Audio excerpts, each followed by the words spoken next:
नमस्कार दोस्तों, BM classes YouTube channel पर आपका एक बार फिर बहुत बहुत स्वागत है। दोस्तों, आज हम पढ़ेंगे मेवाड़ के गोहिल वंश में महाराणा सांगा को।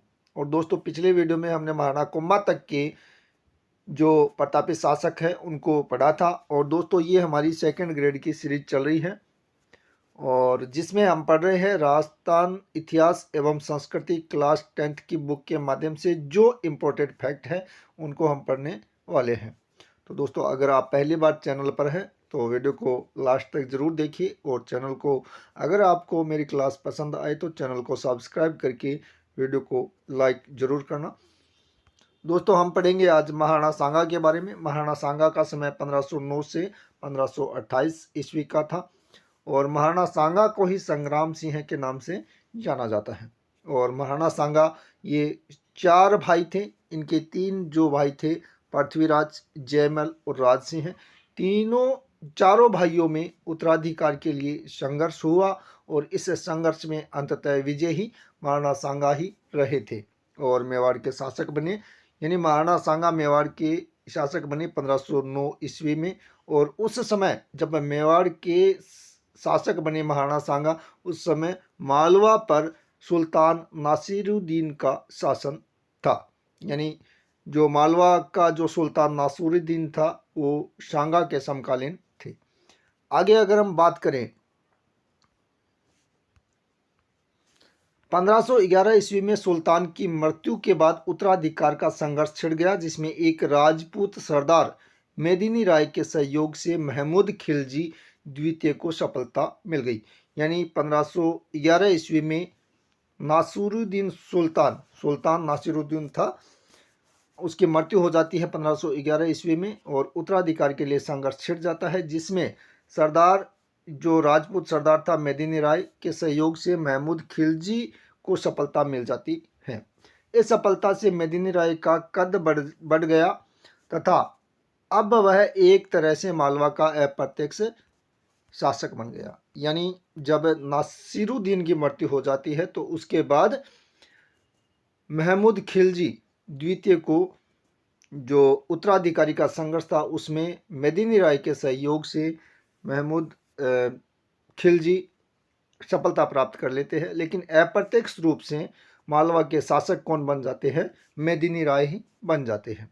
अंततः मालवा के अमीरों ने गुजरात की सहायता से मेदिनी राय को इस स्थिति से हटा दिया। यानी मेदिनी राय को इस स्थिति से जो मालवा के अमीरों ने, मालवा के जो अमीर थे, उन्होंने गुजरात की सहायता से मेदिनी राय को मालवा के पद से, यानी जो मालवा का शासक अप्रत्यक्ष रूप से बनकर बैठा था, इस पद से उसको हटा दिया गया, इस स्थिति से हटा दिया और मेदिनी राय सांगा की शरण में चला गया। यानी जो मालवा का शासक था मेदिनी राय, वो फिर क्या करता है कि सांगा की शरण में आ जाता है, जिससे मालवा एवं मेवाड़ में युद्ध होता है।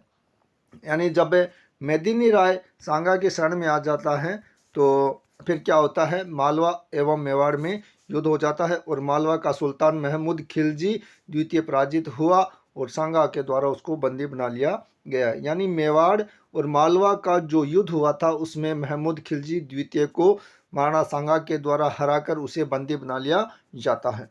आगे अगर हम बात करें तो ईडर के उत्तराधिकार का प्रश्न की बात है। ईडर के उत्तराधिकार के प्रश्न की बात करें तो नागौर पर अपना प्रभाव स्थापित करने का प्रयास व मालवा के सहयोग आदि ऐसे मसले थे जिनको लेकर सांगा व गुजरात के सुल्तान मुजफ्फर के बीच संघर्ष हुआ। यानी सांगा और गुजरात का कौन था? सुल्तान मुजफ्फर के बीच में संघर्ष हुआ, पर अंतिम रूप से सफलता किसी पक्ष को नहीं मिली थी। दोस्तों, यहाँ पर जो इम्पोर्टेंट फैक्ट है उसकी हम बात करते हैं आगे। 1517 ईस्वी में सांगा ने खातौली के युद्ध में दिल्ली के सुल्तान इब्राहिम लोदी को परास्त किया। ये बात आपको ध्यान में रखनी है कि खातौली के युद्ध में, खातौली कहाँ पर है वर्तमान? कोटा में।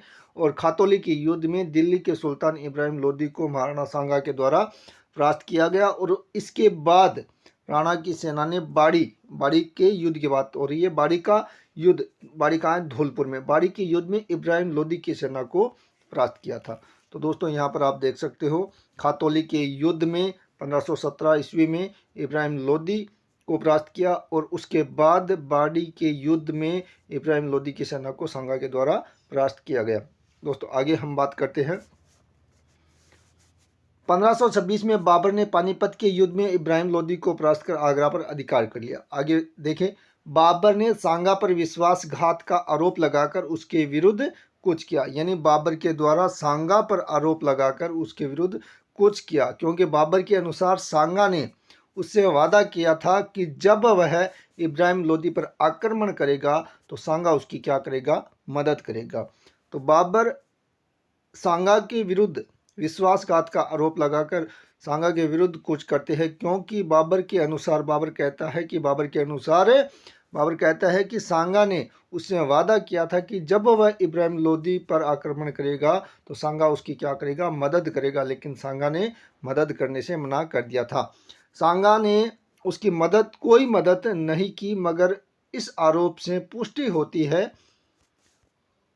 क्योंकि दोनों ही शासक क्या थे, शक्तिशाली थे। इधर सांगा भी शक्तिशाली था और बाबर भी शक्तिशाली था, तो महाराणा सांगा के द्वारा बाबर की सहायता नहीं की गई थी, इसीलिए महाराणा सांगा के विरुद्ध बाबर के द्वारा कुछ किया गया। आगे अगर हम बात करें तो खानवा के मैदान में सांगा पराजित हुआ, यानी खानवा का जो युद्ध हुआ था उसमें सांगा पराजित हुआ। पर इससे पहले बयाना का युद्ध हुआ था, यानी खानवा के युद्ध से पहले बयाना का युद्ध हुआ था फरवरी 1527 में, लेकिन खानवा का युद्ध 1527 मार्च में हुआ था और बयाना का युद्ध फरवरी 1527 में हुआ, जिसमें बाबर की सेना को पराजित होना पड़ा था। यानी बयाना के युद्ध में बाबर की सेना को पराजित होना पड़ा था, इसीलिए उसके बाद खानवा का युद्ध होता है 17 मार्च 1527 को। यहाँ देखिए 17 मार्च 1527 को खानवा का युद्ध होता है और बाबर और सांगा के बीच यह युद्ध, यानी यहाँ इस युद्ध में जो महाराणा सांगा है वो क्या हो जाते हैं, घायल हो जाते हैं और युद्ध में बिना हार माने वो लौटना नहीं चाहते थे, इनकार कर दिया कि चित्तौड़ लौटने से वो इनकार कर देते हैं। उसके सामंतों ने जो युद्ध नहीं करना चाहते थे सांगा को क्या कर देते हैं, विष दे देते हैं और जिसके फलस्वरूप 30 जनवरी 1528 को बसवा कहाँ है, दौसा में सांगा की क्या हो जाती है, मृत्यु हो जाती है। यानी 17 मार्च 1527 को खानवा के मैदान में बाबर और सांगा के बीच युद्ध होता है, खानवा का युद्ध, जिसमें तोप खाने एवं तुलगमा युद्ध पद्धति के कारण सांगा ने बाबर इस जो तोप खाने और तुलगमा पद्धति का जो कारण था उसमें बाबर की क्या होती है, विजय होती है। यानी इस युद्ध में बाबर की विजय का मुख्य कारण क्या था, तुलगमा, तोप खाना एवं तुलगमा पद्धति। इस पद्धति के कारण बाबर की विजय हो जाती है और सांगा युद्ध में घायल हुआ, यानी महाराणा सांगा युद्ध में क्या हो जाता है, घायल हो जाता है एवं उसे युद्ध के दौरान मैदान से दूर लाया गया। जब सांगा ने अपनी पराजय का बदला लिए बिना चित्तौड़ लौटने से इनकार कर दिया, तब उसके सामंतों के द्वारा, यानी सांगा के सामंतों के द्वारा जो युद्ध नहीं लड़ना चाहते थे, महाराणा सांगा को विष दे दिया जाता है और जिसके फलस्वरूप 30 जनवरी 1528 को बसवा में महाराणा सांगा की मृत्यु हो जाती है और जो महाराणा सांगा की समाधि है वो मांडलगढ़ में है। ये आपको ध्यान में रखना है कि सांगा की समाधि कहाँ पर है, मांडलगढ़ में है। तो दोस्तों यहाँ पर जो बयाना का युद्ध हुआ वो कब हुआ, फरवरी 1527 में, जिसमें बाबर की सेना पराजित होती है, लेकिन जो खानवा का युद्ध होता है वो 17 मार्च 1527 को होता है, जिसमें बाबर की विजय होती है, लेकिन बयाना के युद्ध में बाबर की हार होती है। आगे हम बात करते हैं, सांगा की मृत्यु के पश्चात रतन सिंह व उसके पश्चात विक्रमादित्य मेवाड़ के शासक बने। यानी जब सांगा की मृत्यु हो जाती है 30 जनवरी 1528 बसवा में और उसके बाद रतन सिंह जो कि मेवाड़ के शासक बनते हैं 1528 से 31 और उसके बाद रतन सिंह के बाद विक्रमादित्य मेवाड़ के शासक बनते हैं। और आगे अगर हम बात करें उदय सिंह, राणा उदय सिंह 1537 से 1572 इसका जो समय था, राणा उदय सिंह का समय 1537 से 1572 ईस्वी का था। राजस्थान के इतिहास में अपने महान बलिदान के कारण ख्याति प्राप्त पन्नाध्याय, यानी राजस्थान के इतिहास में पन्नाध्याय अपने पुत्र चंदन का बलिदान देकर के उदय सिंह को बनवीर से बचाया था। यानी जो पन्नाधाय थी, राजस्थान में बलिदान के कारण जानी जाती है पन्नाधाय। पन्नाधाय अपने पुत्र चंदन का बलिदान देकर के उदय सिंह को बचाया था। किससे बचाया था? बनवीर से। उदय सिंह का आगे बात करते हैं। उदय सिंह का बचाकर कोमलगढ़ किले में रखा गया। यानी उदय सिंह को बचाकर किस किले में रखा गया था? कोमलगढ़ के किले में रखा गया। उदय सिंह को किससे बचाया गया? बनवीर से बचाया गया और कोमलगढ़ के किले में उदय सिंह को रखा गया। यही मालदेव के सहयोग से 1537 ईस्वी में उदय सिंह का राज्याभिषेक हुआ। यानी यहीं पर, यानी कोमलगढ़ में ही मालदेव के सहयोग से 1537 ईस्वी में उदय सिंह का क्या हो जाता है? राज्याभिषेक हो जाता है। और 1540 ईस्वी में मावली के युद्ध में मालदेव के सहयोग से बनवीर की हत्या कर मेवाड़ की पैतृक सत्ता उदय सिंह ने प्राप्त कर ली। तो यहाँ पर जो मावली का युद्ध होता है वो कब होता है? 1540 ईस्वी में। और मालदेव के सहयोग से कौन? उदय सिंह बनवीर की हत्या करके मेवाड़ की जो पैतृक सत्ता है वो उदय सिंह क्या कर लेता है? प्राप्त कर लेता है। तो दोस्तों यहाँ पर ध्यान रखने की बात है कि मावली का युद्ध कब हुआ था? 1540 ईस्वी में। और किन के मध्य हुआ था?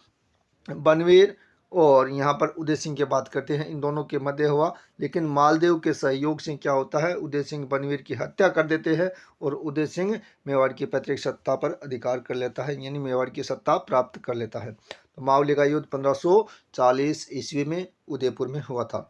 आगे अगर हम बात करें, उदय सिंह ने 1559 ईस्वी में उदयपुर नगर बसाकर अपनी राजधानी बनाया। तो उदय सिंह के द्वारा उदयपुर नगर बसाकर अपनी राजधानी बनाया था। उदय सिंह के द्वारा उदयपुर नगर कब बसाया गया? 1559 ईस्वी में। और उदयपुर को अपनी राजधानी बनाया गया। आगे अगर हम बात करें तो उदय सागर झील तथा मोती नगरी में सुंदर महलों का निर्माण करवाया गया। यानी उदय सिंह के द्वारा उदय सागर झील और मोती नगरी के जो सुंदर महल थे उनका निर्माण करवाया गया। अक्टूबर 1567 में अकबर ने चित्तौड़ पर आक्रमण किया। तो अक्टूबर 1567 ईस्वी में अकबर के द्वारा चित्तौड़ पर आक्रमण किया गया। अपने सरदारों की सलाह पर उदय सिंह किले की रक्षा का भार जयमल और फत्ता, यानी जयमल और फत्ता नामक दो जो सेना नायक थे, सौंप कर खुद जो उदय सिंह थे वो पहाड़ियों में चले गए। तो दोस्तों यहाँ पर ध्यान रखना है कि अकबर के द्वारा 1567 ईस्वी अक्टूबर 1567 में चित्तौड़ पर आक्रमण किया गया। लेकिन जो उदय सिंह था वह किले का जो भार था, यानी किले की जो रक्षा थी, वह जयमल और फत्ता जो सेना नायक थे उनको सौंप कर स्वयं उदय सिंह पहाड़ियों में चले गए। किले की रक्षा के दौरान जयमल व फत्ता वीरगति को प्राप्त हो जाते हैं। अकबर ने जयमल फत्ता की वीरता से मुग्ध होकर आगरा के किले के बाहर, यानी आगरा के किले के बाहर हाथी पर सवार पत्थर की मूर्तियां लगवाई। यानी जब अकबर ने इन दोनों की वीरता को देखा, जयमल और फत्ता की वीरता को देखा, तो आगरा का जो किला है उसके बाहर हाथी पर सवार पत्थर की मूर्तियां लगवाई। जयमल और फत्ता की किसके द्वारा मूर्तियां लगवाई गई? अकबर के द्वारा। आगे हम बात करते हैं महाराणा प्रताप। दोस्तों महाराणा प्रताप का जो समय था वो 1572 से 1597 ईस्वी और 9 मई 1540 को कोमलगढ़ में जन्मे प्रताप 1572 में मेवाड़ के शासक बने। यानी महाराणा प्रताप का जन्म 1540 ईस्वी 9 मई 1540 को कहाँ पर हुआ था? कोमलगढ़ में हुआ था और 1572 में मेवाड़ के शासक बने। आगे अगर हम बात करें तो महाराणा उदय सिंह ने जगमाल को अपना उत्तराधिकारी बनाया, मगर सरदारों ने उसे स्वीकार नहीं किया और प्रताप को गद्दी पर बिठा दिया। यानी जो उदय सिंह है, उदय सिंह के द्वारा जगमाल को क्या बनाया गया था? उत्तराधिकारी बनाया गया था, लेकिन सरदारों ने उसे अस्वीकार कर दिया और महाराणा प्रताप को गद्दी पर बिठा दिया। इस समय दिल्ली पर मुगल बादशाह अकबर का शासन था। यानी महाराणा प्रताप के समय दिल्ली के शासक कौन था? अकबर था। आगे अगर हम बात करें, उसने सामंतों और भीलों का एक गुट बनाया था। यानी महाराणा प्रताप के द्वारा सामंतों और भीलों का एक गुट बनाया था। यहाँ पर बात ध्यान में रखनी है कि महाराणा प्रताप के द्वारा किसका एक संगठन बनाया, यानी एक गुट बनाया, तो भीलों का एक गुट महाराणा प्रताप के द्वारा बनाया गया था। आगे दोस्तों हम बात करते हैं गोगुंदा से अपना निवास स्थान कोमलगढ़ स्थानांतरित कर दिया। तो महाराणा प्रताप के द्वारा गोगुंदा से अपना जो निवास स्थान था वो कहाँ पर स्थानांतरित किया गया? कोमलगढ़ स्थानांतरित किया गया था। 1572 ईस्वी से 1576 ईस्वी के मध्य उसके 4 शिष्टमंडल क्रमशः जलाल खां, मान सिंह, भगवान दास टोडरमल के नेतृत्व में भेजे गए। यानी अकबर के द्वारा महाराणा प्रताप के साथ समझौता करने के लिए 4 शिष्टमंडल भेजे गए थे, जिसमें थे जलाल खां, मान सिंह, भगवान दास और टोडरमल थे। तो ये इस प्रकार अकबर के द्वारा 4 शिष्टमंडल भेजे गए। क्यों भेजे गए? क्योंकि महाराणा प्रताप के साथ समझौता करने के लिए, उसे समझाने के लिए। आगे अगर हम बात करें तो महाराणा प्रताप ने संधि करने में किसी प्रकार की रुचि नहीं दिखाई। यानी जो 4 शिष्टमंडल आए थे, जलाल खां, मान सिंह, भगवान दास टोडरमल, इन चारों के साथ ही महाराणा प्रताप ने कोई संधि करने में कोई रुचि नहीं दिखाई और मेवाड़ को मुगल आक्रमण का सामना करना पड़ा। यानी मेवाड़ को मुगलों का आक्रमण का सामना करना पड़ा। 1576 ईस्वी में के प्रारंभ में अकबर मेवाड़ अभियान की तैयारी हेतु अजमेर पहुंचा। तो दोस्तों यहाँ पर 1576 ईस्वी की बात है और अकबर मेवाड़ अभियान की तैयारी के लिए अजमेर पहुंचा और वहीं उसने मानसिंह को मेवाड़ अभियान का नेतृत्व सौंपा था। तो दोस्तों यहाँ पर अजमेर में ही मानसिंह को अकबर के द्वारा मेवाड़ अभियान का नेतृत्व सौंपा गया था। आगे हम बात करते हैं 18 जून 1576 की, ये सब जानते हैं और कुछ विद्वान इसको 21 जून भी स्वीकार करते हैं। 18 जून 1576 को खमनोर के पास मुगल सेना का प्रताप से युद्ध हुआ। यानी मुगल सेना का महाराणा प्रताप से युद्ध हुआ, जो हल्दी घाटी के युद्ध के नाम से प्रसिद्ध है। ये बात आपको ध्यान में रखनी है कि खमनोर के पास में है हल्दी घाटी। हल्दी घाटी के युद्ध के नाम से प्रसिद्ध हुआ, जो कि 18 जून 1576 को हुआ था। अकबर और महाराणा प्रताप की सेना के बीच में हुआ। प्रताप की जो सेना थी, यानी महाराणा प्रताप की जो सेना थी, उसके हरावल दस्ते का, यानी हरावल का मतलब होता है अग्रिम दस्ता, हरावल का जो नेतृत्व कर रहा था हकीम खां सूर कर रहा था। तो दोस्तों इस प्रकार के प्रश्न पूछे जाते हैं, तो ये आपको ध्यान में रखना है कि हल्दी घाटी के युद्ध में महाराणा प्रताप के हरावल का नेतृत्व कौन कर रहा था? तो हकीम का सूर यहाँ पर महाराणा प्रताप की सेना के अग्रिम दस्ते का, यानी हरावल का नेतृत्व कर रहा था, जबकि मुगल सेना के हरावल का नेतृत्व जगन्नाथ कछवाहा कर रहा था। यानी मुगल सेना का जो हरावल था उसका नेतृत्व जगन्नाथ कछवाहा कर रहा था और महाराणा प्रताप की सेना का हरावल का नेतृत्व कौन कर रहा था? हकीम खां सूर कर रहा था। दोस्तों आगे अगर हम बात करें तो युद्ध में प्रताप के जीवन को संकट में देखकर झाला विद्या ने मुकुट धारण किया था। यहाँ पर दोस्तों ये बात ध्यान में रखनी है कि जब महाराणा प्रताप का जीवन संकट में था तो उस समय युद्ध में झाला विद्या ने महाराणा प्रताप का मुकुट पहना था, यानी धारण किया था। झाला विद्या ने, प्रताप का मुकुट किसने पहना था? झाला विद्या ने। ये बात आपको ध्यान में रखनी है, ये क्वेश्चन कई बार पूछा भी जा चुका है। एवं प्रताप को युद्ध भूमि से दूर भेज दिया, इस युद्ध का परिणाम नहीं निकल सका। यानी जो ये हल्दी घाटी का युद्ध हुआ था, इस युद्ध का परिणाम नहीं निकल सका था। आगे अगर हम बात करें तो अकबर का उद्देश्य पूरा नहीं हो सका। हल्दी घाटी के युद्ध के बाद महाराणा प्रताप ने पहाड़ों में रहते हुए वहीं से मुगलों को परेशान करने के लिए धावे मारना शुरू कर दिया। इस युद्ध को अबुल फजल ने खमनोर का युद्ध कहा। तो दोस्तों जो हल्दी घाटी का युद्ध था उसे अबुल फजल ने खमनोर का युद्ध कहा, लेकिन बदायूनी ने गोगुंदा का युद्ध कहा था और जेम्स टोड ने हल्दी घाटी का युद्ध कहा। तो ये बात आपको ध्यान में रखनी है। दोस्तों आगे अगर हम बात करते हैं 1576 ईस्वी से 1585 ईस्वी तक अकबर ने मेवाड़ पर अधिकार के लिए अनेक सैनिक अभियान किए। साहेबाज खां, अब्दुल रहीम खान के नेतृत्व में सेनाएं भेजी।